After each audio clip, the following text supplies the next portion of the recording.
পূর্ব থেকে আজ পর্যন্ত ইসলামের যত ক্ষতি করেছে, ইসলামের যত ক্ষতি সাধিত হয়েছে,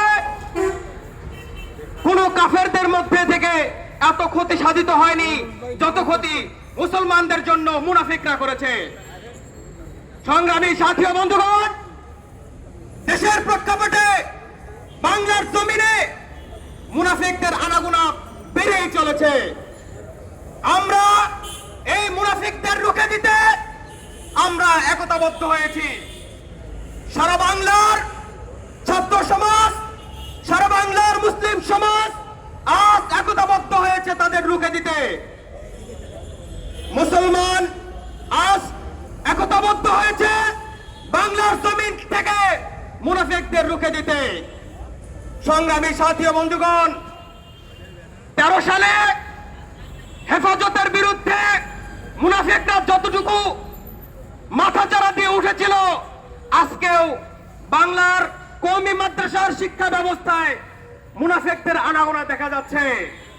সংগ্রামী সাথী ও বন্ধুগণ, এই মুনাফিকদের যদি আমরা ঠাঁই দেই, আমাদের কওমি মাদ্রাসা শিক্ষা ব্যবস্থার মধ্যে ভঙ্গুরতা সৃষ্টি হবে, ফাটল সৃষ্টি হবে, মাদ্রাসার শিক্ষা ব্যবস্থা ধসে পড়ে যাবে।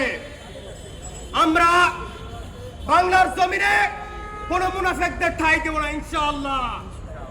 সংগ্রামী সাথী ও বন্ধুগণ, আমরা লক্ষ্য করতেছি আমাদের কওমি মাদ্রাসার শিক্ষা ব্যবস্থার মধ্যে, শিক্ষা ব্যবস্থার বোর্ডের মধ্যে মুনাফিকদের ঠাঁই হয়ে গেছে। আমরা অতি দ্রুত এই মুনাফিকদের অপসারণের দাবি জানাচ্ছি। অনতিবিলম্বে কওমি মাদ্রাসার ছাত্র জনতা কঠোর পদক্ষেপ দিতে বাধ্য হবে। সংগ্রামী সাথী ও বন্ধুগণ, আনাস থেকে শুরু করে নদী গ্রুপের এই সমস্ত মুনাফিকদের যত তাড়াতাড়ি হোক আইনের আওতায় আনা হোক। এরা হচ্ছে আওয়ামী লীগের, আওয়ামী সন্ত্রাস লীগের দোসর এবং দালাল। ইতিপূর্বে তারা দালালি করে গেছে, আমরা দেখেছি।